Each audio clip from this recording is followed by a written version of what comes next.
chaque fois que vous entrez dans votre chambre de prière pour vous entretenir avec Dieu, commencez par vous recueillir et vous souvenir que l'Esprit est là en vous.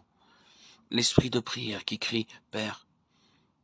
Présentez-vous à Dieu en reconnaissant distinctement devant lui jusqu'à ce que vous en soyez vous-même intimement convaincu que vous êtes le temple du Saint-Esprit. Après cela, vous serez dans la disposition voulue pour faire un pas de plus, pour demander à Dieu très simplement, très tranquillement, de vous accorder aussitôt l'action de son Saint-Esprit. L'Esprit est en Dieu et il est en vous aussi. Ce que vous demandez donc au Père qui est aux cieux, c'est qu'il vous envoie une manifestation plus vivante de son Esprit Tout-Puissant. C'est que l'Esprit qui habite en vous agisse avec plus de force. Demandez-le lui en vous appuyant sur ses promesses ou sur quelques promesses particulières que vous lui rappelez, vous assurant aussi que vous croyez qu'il vous exauce. Ne cherchez pas ensuite à examiner si vous éprouvez quelque chose de nouveau dans votre cœur, non.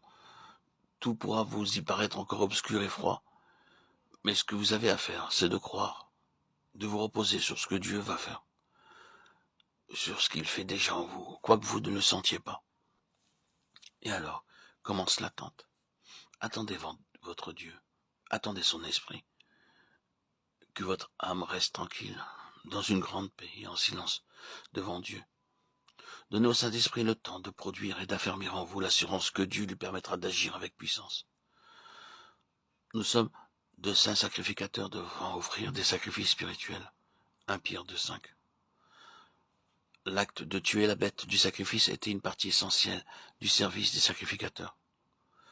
Pour vous aussi, dans tout ce que vous offrez à Dieu, il faut qu'il y ait mort, reddition du moi, renoncement et sacrifice complet du moi et de ses propres forces. Pendant que vous attendez devant Dieu, dans un saint recueillement, il voit là la confession de votre incapacité à lui apporter quoi que ce soit, ni sagesse pour prier comme il faut, ni force pour travailler avec efficacité. Cette attente exprime le vide que vous éprouvez et le besoin de tout recevoir.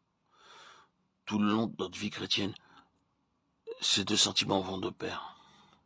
Le sentiment de notre propre misère et faiblesse, et la joie d'être pourtant riche de richesse et de force toujours suffisante. C'est dans cette attente devant Dieu que l'âme s'abaisse et reconnaît toujours plus son propre néant, et que par là même elle obtient la divine assurance que Dieu a agréé son sacrifice et qu'il répondra à ses désirs. Le Saint-Esprit demeure en vous.